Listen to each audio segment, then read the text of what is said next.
Assalamu alaikum everyone. We are moving into the macroeconomics and the next topic, which so far we have done what is GDP, what is GNP, national income, personal disposable income. So we have just gone through some of the measurements, and then uh, the next topic was about that how to calculate GDP. Moreover, we have done some of the details regarding that which commodities, which things which does not become the part of GDP, what are the limitations of GDP, what is the use of GDP. So we actually have explored GDP in detail.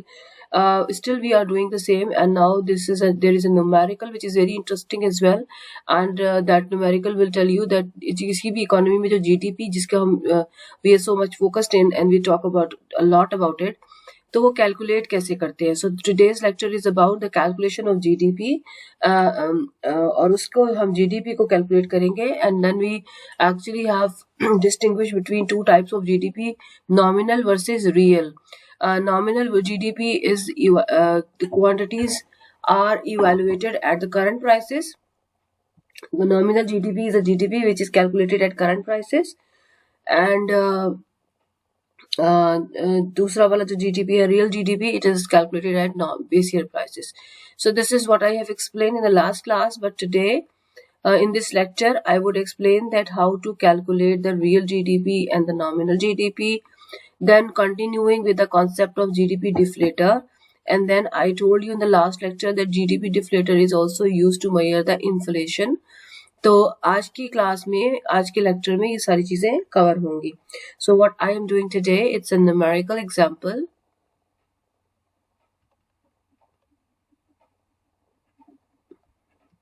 of nominal GDP and real GDP. ठीक है, so this is what we are will be doing. Okay.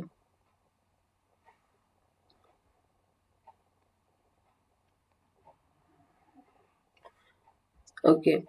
और इसमें जो है for to understand this concept, I'll take an example that suppose there is an economy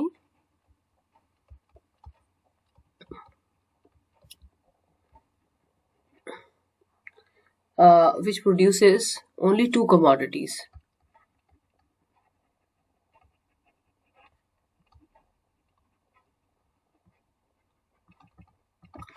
And one is hot dogs. Of course ये पाकिस्तान नहीं है. Second, burgers, hamburgers.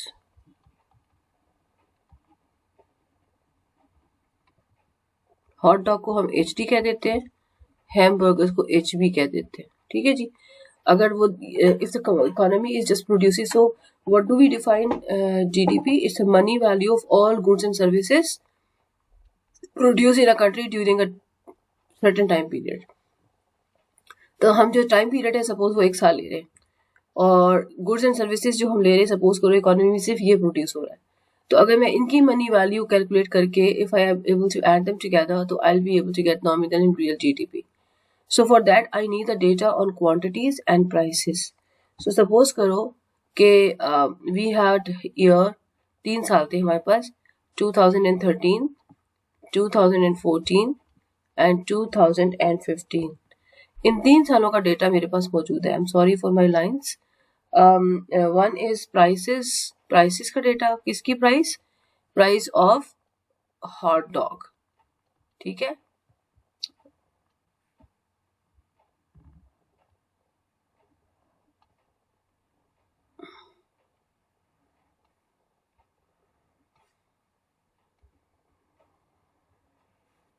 Okay, prices of hot dog. फिर यहाँ पर क्या आना चाहिए? क्वांटिटी. किसकी? हॉट डॉग की. Let me take different colour. नहीं, ये वाला. उसके बाद है प्राइसेस किसकी? हैमबर्गर. एंड क्वांटिटीज किसकी? हैमबर्गर. ठीक है जी. और इसके बाद जो है यहाँ पर हम करेंगे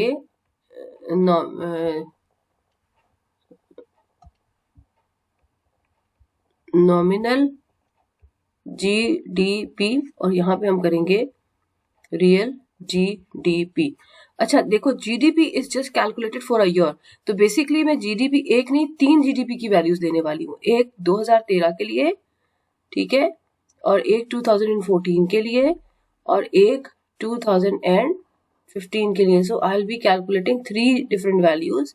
Why I'm doing it? Because later on I'll be needing different values of GDPs in different years to get to know about the GDP deflator and inflation. तो लेकिन फिलहाल हम फोकस करेंगे हाउ टू कैलकुलेट GDP. तो prices का data जो दिया हुआ है, प्राइसेस है 2013 में it was 1 per unit, then 2 unit, 2 per unit and 3 per unit, यानी पहले $1 का एक हैमबर्गर, एक हॉट डॉग मिलता था, एंड देन 2014 में यही जो है वो 2 में हो गया और ये 3 में. कितनी क्वांटिटीज प्रोड्यूस हुई हैं इन 2013? तो लेट्स अज्यूम कि 2013 में जो हॉट डॉग प्रोड्यूस हुए पूरे इकोनॉमी में वो थे 100, 2014 में इट वाज 150 एंड 2015 में इट वाज 200. तो ये टोटल प्रोडक्शंस हैं जो कि हुई हैं, and this is the prices of the data in different time periods of that country, and this is the amount of hot dogs being produced. This is not the only production in that economy, but that economy is also producing hamburgers. So let's have the data on hamburger. So hamburger की prices का data है 234, and I hope that you understand that hamburgers was bought at $2 per dollar, and then in 2013 $3 per dollar, in 2014 and so on forth. और इसमें जो productions हुई हैं hamburger की वो हुई हैं 50 यूनिट्स प्रोड्यूस हुए हैं 2013 में, 100 यूनिट प्रोड्यूस हुए हैं, और इसके अंदर $150 यूनिट्स प्रोड्यूस हुए हैं. ठीक है जी. अब आप देखो कि इसमें मुझे अब यहाँ पे थोड़ा सा चाहिए, सॉरी, ये मुझे आई वॉन्टेड एन इरेजर, लेकिन इसमें मुझे समझ नहीं आ रहा. अच्छा, तो अब if I have this data, तो अब मुझे क्या करना है, नॉमिनल GDP कैलकुलेट करना है. And how do I define nominal GDP? Nominal GDP is defined the money value of all goods and services produced in a country during a time period. Suppose I am talking about 2013. What are the goods produced? 100 units of hot dog and 50 units of hamburgers. At what price it was sold? Hot dog was sold at $1. So what is the total money value of hot dog? It is 100 into 1, right? And what is the total money value of hamburgers? It is 50 into 2. Okay, what is the total GDP of that country? That was the money value of hamburgers and money value of hot dog. How do I calculate it? I will calculate, look, 1 cross 100. ठीक है, ये price है इसकी और ये quantity है जो produce हुई है. और दूसरी कौन सी चीज प्रोड्यूस हुई है? हैमबर्गर. और वो किस प्राइस पे सेल हुई थी? 2 पे. और उसकी कितने यूनिट्स प्रोड्यूस हुए थे? 50. तो सपोज ये वाली लाइन कंसीडर करने, इसको काट दें, कितनी स्पेस चाहिए होगी. ठीक है जी. तो ये कितना बन गया नंबर? इसको 100 into 100 कितना हो गया ये? That would become 200. तो इसका मतलब ये हुआ कि 2013 में इस इकोनॉमी के अंदर, लेट्स से इकोनॉमी X है, इसके अंदर 200 यूनिट्स की नॉमिनल GDP थी. ठीक है, अभी मैं फोकस करूंगी नॉमिनल पे, फिर मैं जाऊंगी रियल पे. If I want you to calculate the nominal GDP for 2015, what you will do? So, you will have to calculate it. क्या प्राइस थी? 2. क्या क्वांटिटी प्रोड्यूस हुई? 150. क्या प्राइस थी? 3. क्या क्वांटिटी प्रोड्यूस हुई? 100. तो क्या करेंगे? 2 into 150 plus 3 into 100.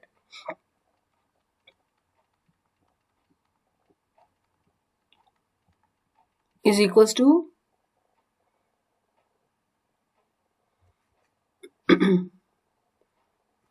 I wish I can get the eraser, but I am not able to find it. Help takes a lot of time. Okay, I hope that you are not confused. Okay, let me do one thing. This is nominal. Okay, nominal GDP, और यहाँ से मैं काट देती हूँ. ठीक है, ताकि ये मैसी हो रहा है थोड़ा सा, आप गलत ना कर दो. तो मैं यहाँ पे लिखती हूँ. ठीक है, पहले हम एक चीज कर चुके हैं. So let's take it 200. 2 into 150 into 3 into what? 100. तो ये भी 600 बन गया. और तीसरा नंबर क्या होगा? 3 into 200 प्लस, यहाँ पे प्लस आना चाहिए था, प्लस 4 इंटू 150, और ये जब हम सिंप्लीफाई करेंगे तो ये बनता है जी 1200। तो ये क्या नंबर्स हैं? दिस शोज 2013 के अंदर that country had 200 units of nominal GDP and then 600 and then 1200. What was the real GDP? The real GDP is money value, but that money value has to be taken at some fixed year. Suppose करो कि 2013 को we take at a base year. We take at a base year. ठीक है जी, तो base year लेंगे तो quantities वही रहेंगी। तो अब मैं यहाँ पे क्या वर्किंग कर रही हूँ? नॉमिनल जीडीपी की मैं नीचे करती हूँ, ठीक है, नॉमिनल जीडीपी करना अगले भी था लेकिन जगह नहीं है। तो अब नॉमिनल जीडीपी में हम प्राइसेस किसकी लेंगे? सिर्फ और सिर्फ 2013 की, लेकिन क्वांटिटीज किसकी लेंगे? वो सारी जो क्वांटिटीज डिफरेंट ईयर्स में।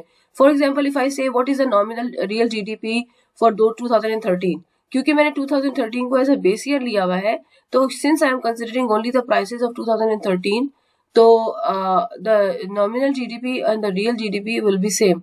तो ये नंबर आएगा 1 into 100 plus 2 into 50, and that would become 200.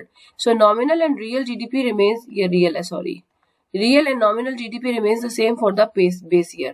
ये है 2013 के लिए। अब मैं अगर 2014 के लिए कैलकुलेट करती हूँ तो what I am saying, the quantities of 2014 and the prices of 2013.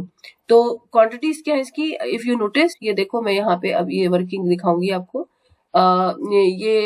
ये देखिए, ये नॉमिनल जीडीपी के लिए हमने प्राइसेस सिर्फ ये रखनी है, ठीक है जी। तो मैं यहाँ पे लिखती हूँ प्राइसेस यही रहेंगी 1 और यहाँ पर 2, ठीक है जी। और बाकी जो है ना क्वांटिटीज वो आपने करंट ईयर की रखनी है। यानी 2014 में कितनी हॉट डॉग्स थी? 150, तो 150 डाल दो। 1 into 150 प्लस 2 into कितनी थी? 2 into कितना था? 2050 में हैमबर्गर थे 100, ठीक है जी। मतलब you will keep the prices of 2030 but you will multiply it with the quantities of any particular year. जैसे 2014 में 2014 की क्वांटिटीज, 2015 में 2015 की quantity. So if I talk about, इसकी कैलकुलेशन बाद में करते हैं, टॉक अबाउट दिस। तो प्राइसेस वही रहेंगी, कौन सी वाली? उसकी वाली। और हम इसमें से जो क्वांटिटीज लेंगे वो तो 2015 की लेंगे। 2015 में कितने हॉट डॉग प्रोड्यूस हुए? 200 प्रोड्यूस हुए थे, प्लस ये जो है कितनी हैमबर्गर से प्रोड्यूस हुए थे? 150 प्रोड्यूस हुए थे। तो इसको सिंप्लीफाई करेंगे 150 इंटू 200, 200 कितना हो जाएगा? 200 ये हो जाएगा 350, ये रियल जीडीपी आया, ठीक है जी। और इसको हम जब सिंप्लीफाई करेंगे तो ये आएगा 500। Now you can see the comparison आपके सामने है कि इफ आई टॉक अबाउट, यहाँ पे मैं नॉमिनल जीडीपी की वैल्यूज भी लिख लेती हूँ, nominal GDP just for comparison से, ठीक है जी। ये आपके पास 2013 है, ये 2013 की वैल्यू, 2014 की वैल्यू, 2015 की value. So according to the previous data ये है 200 आईवी और ये आईवी है 600 और ये है 1200, ठीक है जी। अब आप देखो रियल और नॉमिनल जो जीडीपी के अंदर हमने दोनों में बेसिकली एक ही क्वांटिटीज ली हैं जो उस सालों में पैदा हो रही हैं, लेकिन हमने प्राइसेस का चेंज किया है। In the nominal GDP we talked about the current prices and see the prices are increasing. 2013 में 1 है, 2 है, फिर 3 है, फिर 2, 3, 4, so prices are continuously increasing and it's really how happens in an economy कि with the passage of time prices change. तो ये जो नॉमिनल जीडीपी है it's capturing the effect of 2 thing, 1 changes in quantities भी change हो रही है if you see, और changes in prices, while the real GDP is just capturing the effect of the changes in quantity, keeping the prices constant. So in other words, you can say that if I am in 2013, I am buying quantities 100 units of hot dog at price 1 and 50 units of hamburger at price 2, and I am getting some nominal number for GDP and the real number for GDP. If I am 2014, ठीक है, तो ये जैसा बड़े बात नहीं करते कि ये जो चीजें आज इतनी महंगी आ रही हैं, अगर हमारे जमाने में होती तो ये इतने की होती। तो यूं समझ लो कि नॉमिनल और रियल जीडीपी का यही फर्क है। सो बेसिकली अगर if you look at this value for nominal GDP of 2014 it's 600 and if you look at this value it is 350 and I told you that nominal GDP capturing the effect of prices changes and quantity change, while the real GDP is just capturing the effect of quantity change, keeping the prices constant.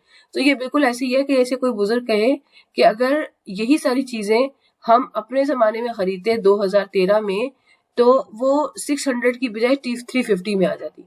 So basically the price the quantities evaluated at the base year prices is 350 and their same quantities evaluated at the current year price is 600.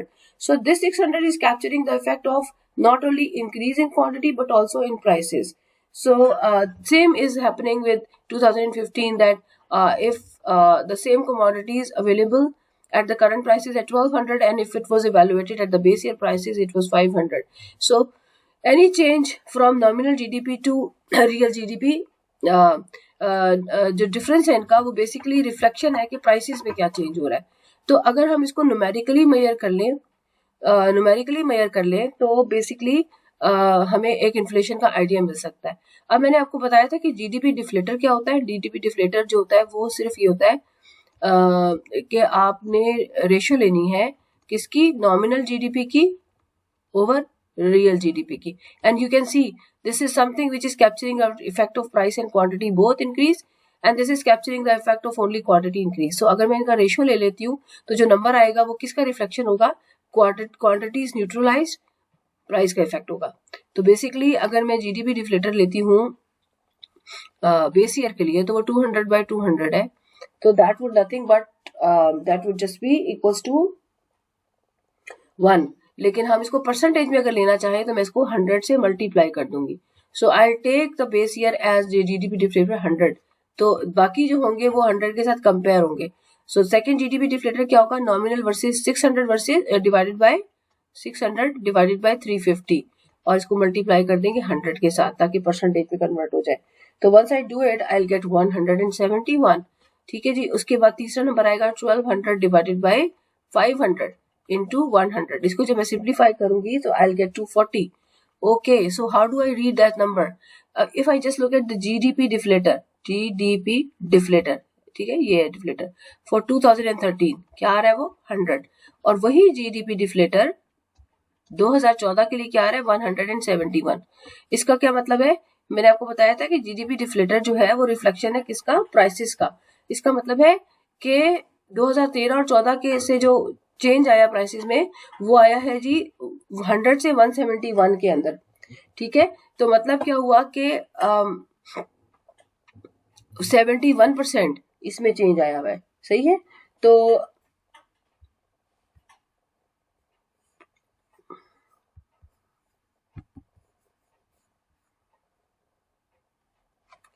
इसका क्या मतलब हुआ कि if I compare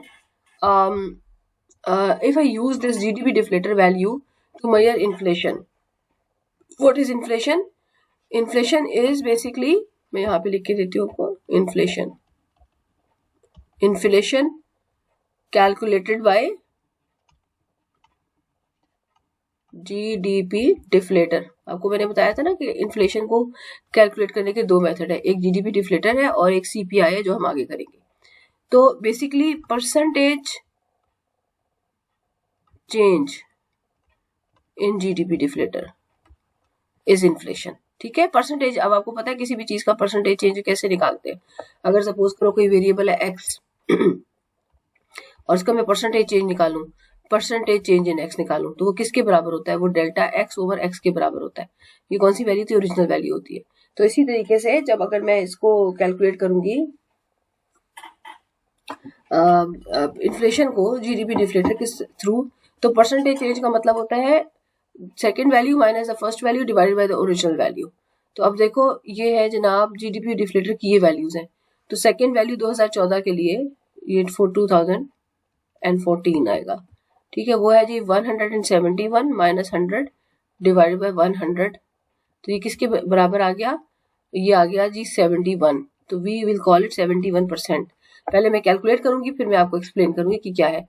for 2015 वो क्या आएगा, क्या है आपकी 2015 की वैल्यू जीडीपी डिफ्लेटर की 214 माइनस 100. बेस ईयर से कितना चेंज आया, डिवाइड बाय 100. तो ये कितना आ गया 140%. ठीक है. अब इसका मतलब क्या है, अगर सपोज करो दो, इसको हम एक्सप्लेन करते हैं. What is that mean. 71% जो वैल्यू आई है इसका मतलब ये है कि let's say if something was available at 100 in 2015, the same commodity could have been bought the commodities which are bought in 2014 में जो आपको मिल रही है 171 रुपीज की, सपोज करो डॉलर्स की, तो 2013 में वही कमोडिटीज 100 रुपीज में मिल सकती थी. इसका ये मतलब है. So the things which we are able to buy today at 171% were available at 100 rupees in base year time period. So how much is the inflation? 71% ज़्यादा prices you are paying. So 71% is inflation. So इसी तरह से 140% का मतलब क्या है?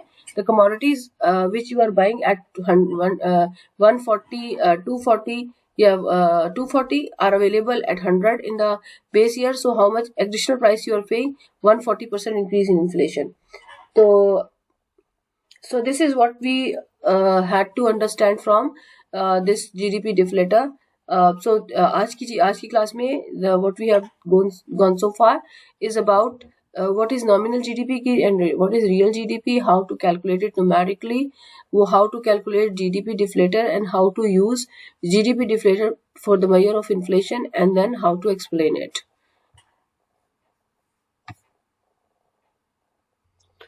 So the discussion about the GDP deflator, inflation measure and all, we have seen that how an economy, real GDP and nominal GDP is calculated, and how we can use it to calculate GDP deflator as well as to calculate it inflation level. Now, so this GDP, as we have seen, is really important to measure the economic performance of an economy. As you can see that GDP is it's volatile, like 2013, 14, 15 का अगर आप data देखो तो nominal and GDP and the real GDP both are changing. So continuously, so it's a sluggish increase in nominal and real GDP, if you can see from this data. Those was the number for 2013, and then if you talk about the real GDP, it was 350 and 500. So as you can see that it's gradually increasing. But there are certain timings when the change in the changes in the real GDP or the nominal GDP, especially the real GDP, which is a true reflection of the total production of an economy. Sometimes it happens that it does not go straight as the way it's being represented in the hypothetical data, just like in front of you. लेकिन होता ये है कि real GDP fluctuate irregularly or regularly. The fluctuation takes place in the short run. Short run is a time period जिसमें के business cycle होते हैं, like fluctuations होती हैं, and the long run के अंदर it is different. So if we talk about the short run economy, we notice that there are certain downfalls and the increase in real GDP. This changes in real GDP is termed as business cycle. So business cycle is a sort of variation in GDP in a regular pattern. So the GDP could have been changing with a regular pattern as well as irregular pattern. If real GDP is changing in a regular pattern, then it is called business cycle, and otherwise it is called business fluctuation. So regular changes is called business cycle, and irregular fluctuation is called irregular pattern of changes is called business fluctuation. So now I would like to have a discussion on somehow about this business cycle and business fluctuation को हम discuss नहीं करेंगे. We'll talk about the business cycles. Business cycle होता क्या है, उसका मतलब क्या होता है, how does it look like, और उसकी reasons क्या होती है और उसके consequences क्या होते हैं. So this lecture will also contain the second part, which is about business cycle. Let me write down on the top कि ये we are discussing also this part. So if I talk about this lecture, so we have actually, इसको मैं color change करती हूँ. So this is like nominal GDP, real GDP, GDP deflator, inflation, ठीक है, और business cycle. ये topics हैं जो कि हम आज के इस लेक्चर में we are about to cover. ठीक है जी. और Let's move on to the business cycle. It's all related to real GDP.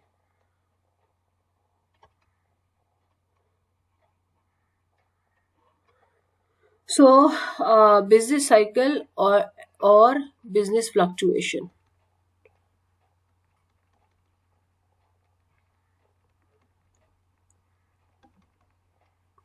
Business cycle, this is all related to variation in real GDP. ठीक है जी. और if it is regular, this variation is regular, then it is called business cycle.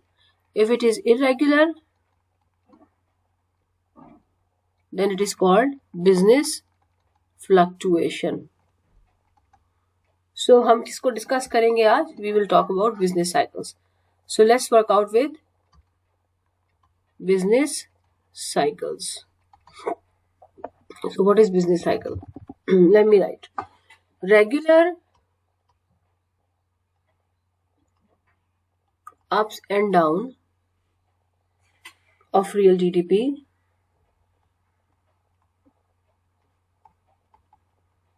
is business cycle, or recurrent ups and down in the level of business and economic activity. Recurrent ups and down in the level of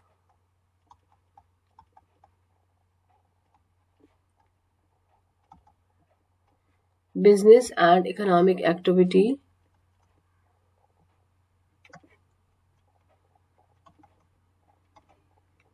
is known as business cycle. ये दोनों बातें हैं, ठीक है.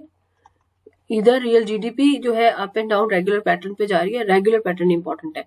और recurrent ups and downs in the level of business and economic activity. Of course business and economic activity reflected into real GDP. So the both meaning the same. ठीक है जी. और बिजनेस साइड फ्लक्चुएशन क्या होगी? इसी चीज का real GDP की rise and fall है, but it's in irregular pattern. ठीक है. तो अब इसमें जो बिजनेस साइकिल होता है, पहले मैं उसकी शक्ल आपको दिखाती हूँ कि वो कैसा नजर आता है.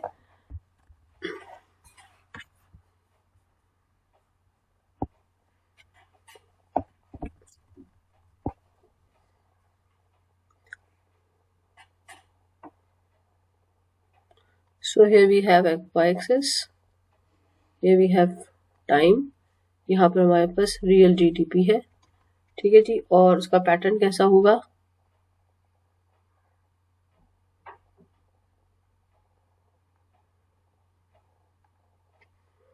So if you look at this, it's just a same fluctuation is happening, as well as with the passage of time there is a rise into the level of real GDP.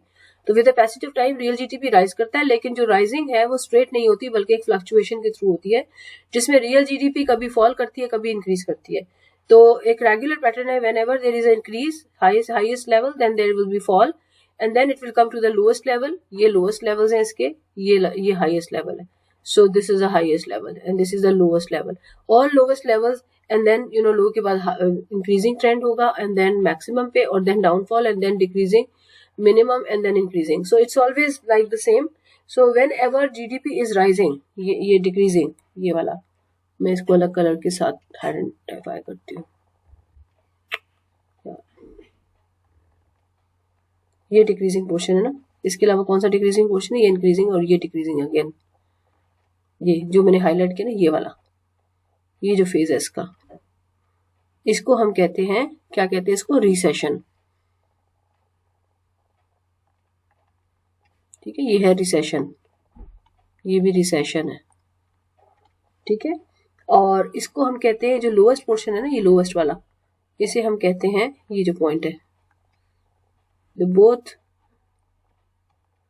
are called trough. और ये जो होती है ना, ये वाली चीज maximum, इसे कहते हैं पीक. ठीक है. और ये जो फेज है ना, जहां पे ये ऊपर जा रहा है, इसको मैं कर देती हूँ ब्लू के साथ. ये वाला फेज जिसमें ये ऊपर जा रहा है, इसे कहते हैं रिकवरी. तो बेसिकली बिजनेस साइकिल के अंदर कौन कौन से इंग्रेडिएंट हैं? Recession, trough, recovery and then peak. 4 points हैं, recession, trough, recovery and peak. ठीक है जी। तो let's have some sort of definition of all these phases with black. Okay, so recession हमें एक्सप्लेन करनी है। रिसेशन क्या है, इसका मतलब क्या है? So recession decline in real GDP lasting at least 2 quarters or 6 months. तो जब if there is continuous decrease in real GDP, कितने अरसे के लिए? Around 2 quarters और 6 months, तो हम उसको कहते हैं रिसेशन। ओके, फिर दूसरा है पीक। पीक क्या चीज होती है? Point in time when real GDP is at highest level and stops expanding and begins to decline. ठीक है, तो ये आप लिख लेना। तीसरा चीज क्या है? Trough. What is this? Trough is a point in time when real GDP is at the lowest level and stop declining further. तो मतलब ये कि पीक के ऊपर स्टॉप इंक्रीजिंग फर्दर, ट्रफ के ऊपर स्टॉप डिक्लाइनिंग फर्दर, और फिर उसके बाद डिक्लाइनिंग फर्दर के बाद उसके बाद एक्सपेंड करती है। एक्सपेंशन क्या चीज होती है? चौथी चीज है एक्सपेंशन या रिकवरी, एक ही चीज है। Recovery is a period during which the economy starts reviving. ठीक है जी। अब ये एक्सपेंशन कब आ रही है? एक्सपेंशन ये रिकवरी आ रही है ट्रफ के बाद, तो यहाँ पे इकोनॉमी रिवाइव कर रही है। ठीक है, और so these are the meaning of what I mention on this graph. उसके बाद जो है एक और कॉन्सेप्ट होता है जिसको हम कहते हैं डिप्रेशन। तो if recession become very severe it may turn into depression and it is state of economy when large number of people out of, तो रिसेशन से बन जाता है जब वो सिवियर हो जाए रिसेशन, तो इट बिकम्स डिप्रेशन। डिप्रेशन क्या होता है? डिप्रेशन इकोनॉमी के अंदर वो होता है सिचुएशन जब जीडीपी, रियल जीडीपी जो है वो कंटिन्यूसली फॉल करती है, कंटिन्यूसली डिक्रीज कंटिन्यूसली। ठीक है, ह्यूज पॉपुलेशन इज अनएम्प्लॉयड। ठीक है, यानी को जॉब्स नहीं मिल रही होती, प्रोडक्शन नहीं हो रही होती है, और प्राइसेस जो है वो स्लगिश होती हैं। The state of economy with a large number of people out of work, total output, income, employment, everything is at the lowest level. So सब कुछ नीचे ले जाता है, इनकम, आउटपुट, जॉब्स, सब कुछ। इस तरह का एक जो इन्फ्लेशन डिप्रेशन आया था, that was in back in 1930s, started with from great depression in 1930s, जो बहुत मशहूर है, जिसके बाद इकोनॉमिक्स जो है उसकी डायरेक्शन बदल गई थी। It was back in 1930s, और ये स्टार्ट हुआ था 1925 से यूएसए के अंदर, जहां पर तकरीबन 30% ऑफ पॉपुलेशन जो थी वो अनएम्प्लॉयड हो गई थी। एंड उसके बाद this was actually spread in all over the world. दुनिया में अनएम्प्लॉयमेंट फैल गई और फर्म्स बंद होना शुरू हो गई, कट ऑफ प्रोडक्शन शुरू हो गया। तो that was the time period when it started from 1925 and 1930s तक वो जो है वो दुनिया में फैल चुका था, यूएसए से स्टार्ट हो गए। तो 1936 में जॉन मेनार्ड कीन्स उसका नाम था, जो कीन्स के नाम से मशहूर है, उसने एक किताब लिखी थी, general theory of employment, interest and money. तो उस किताब ने उसने ये कहा था, उसने पॉलिसी चेंज कहा था। तो ये that was a time when economics की जो है वो डायरेक्शन जो है वो बदल गई। उससे पहले की इकोनॉमिक्स को हम कहते हैं क्लासिकल इकोनॉमिक्स। ठीक है, क्लासिकल इकोनॉमिक्स, और उसको जो एडवोकेट करते हैं वो है एडम स्मिथ और एल्फ्रेड मार्शल और बहुत सारे लोग हैं। ठीक है जी, पीगो वगैरह। और जो इसके बाद है इसे कहते हैं केनेजियन इकोनॉमिक्स, केनेजियन इकोनॉमिक्स। क्यों? और इसको करने हैं Keynes and onwards, Keynes and onwards. ठीक है, इसके अलावा 5 और डायरेक्शंस है, लेकिन आपके लिए इसकी जरूरत नहीं है। So you just have at least some words from the what are the basic school of thoughts from economics. Okay, तो नेक्स्ट इज दैट ये we are done with business cycle. Business cycle क्या होता है? एक रेगुलर फ्लक्चुएशन होती है real GDP में, उस फ्लक्चुएशन में कौन कौन से फेजेस होते हैं, रिकवरी होती है, एक्सपेंशन रिकवरी होती है, ट्रफ होता है, पीक होती है, या रिसेशन होती है। रिसेशन से डिप्रेशन कब बनता है, जब वो जो डिक्लाइनिंग फेज है रियल जीडीपी की वो 6 मंथ से जब प्रोलॉन्ग करती है तो वो डिप्रेशन बन जाती है। ठीक है जी। और अब ये है कि ये बिजनेस साइकिल आते क्या है, क्यों है, तो कॉजेज ऑफ बिजनेस साइकिल्स, इसकी 3-4 रीजंस है। पहली है change in investment spending. Change in capital expenditure is one reason for business cycle. When economy expands, business expect future sales to high, so that they start to invest more. तो there are 3 reasons of business cycle. एक है investment में changes की वजह से, second है innovation और imitation, और तीसरी है मॉनेटरी पॉलिसी डिसीजंस। तो ये कोई खास इतनी इंपॉर्टेंट चीजें नहीं है, but let me explain it to you. So let me write down here. Number 1 is it is because of changes in investments to spending.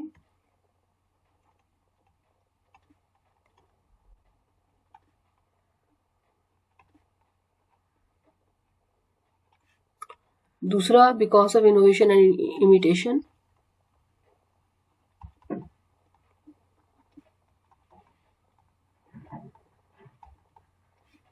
और तीसरा it is due to monetary policy decisions.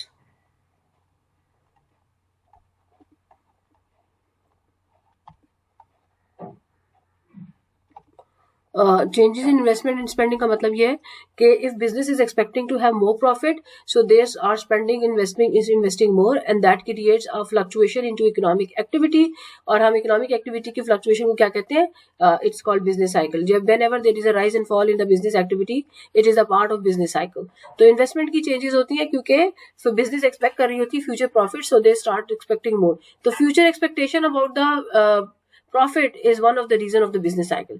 दूसरा है innovation and imitation. Innovation का मतलब होता है कि कोई नई चीज बनाने ना, या टेक्नोलॉजिकल इंप्रूवमेंट करना। इनोवेशन का और इमिटेशन का मतलब होता है उसको कॉपी करना।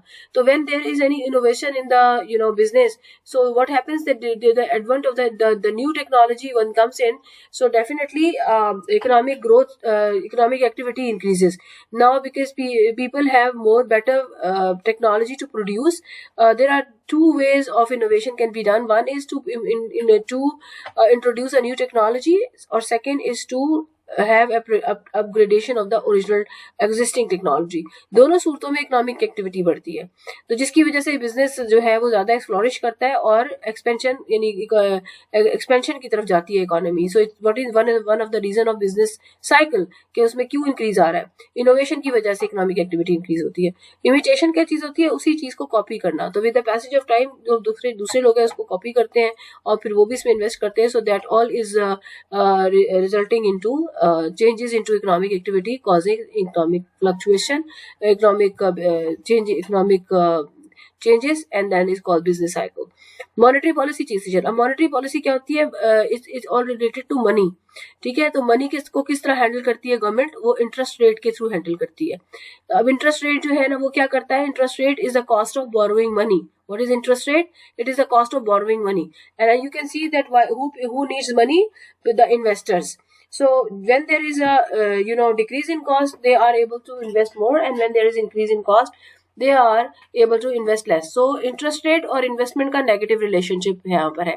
So in case if government relaxes monetary policy, इसको कहते हैं easy, इसे कहते हैं easy monetary policy. अगर government जो है वो easy monetary policy adopt करे, तो इजी मॉनेटरी पॉलिसी से क्या होता है कि आर जो है इंटरेस्ट रेट वो डिक्रीज करती है, जिससे कि इन्वेस्टमेंट राइज करती है, जिससे कि इकोनॉमिक एक्टिविटी जो है वो इंक्रीज करती है और वो एक्सपेंशन की तरफ जाती है इकोनॉमी। और अगर वो टाइट मॉनेटरी पॉलिसी करे, एक होती है इजी और एक होती है टाइट, तो इसका मतलब है कि वो इंटरेस्ट रेट को इंक्रीज करेगी और उसके बिल्कुल इन्वेस्ट ऑपोजिट हो जाएगा। So this is one of the reason which causes the business cycle into economic activity. So we are actually covered with the GDP and its related stuff.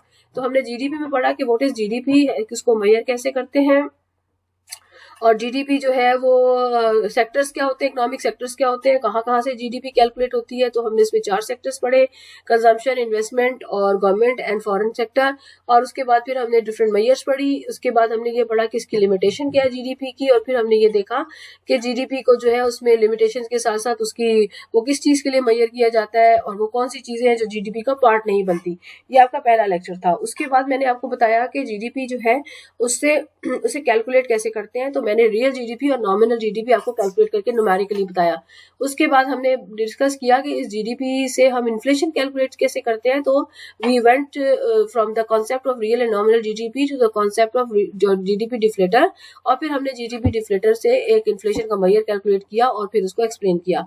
And then we said कि okay GDP तो clear हो जाता है, लेकिन उसकी fluctuation को क्या कहेंगे। So we talked about that the fluctuation in GDP is actually called business cycle.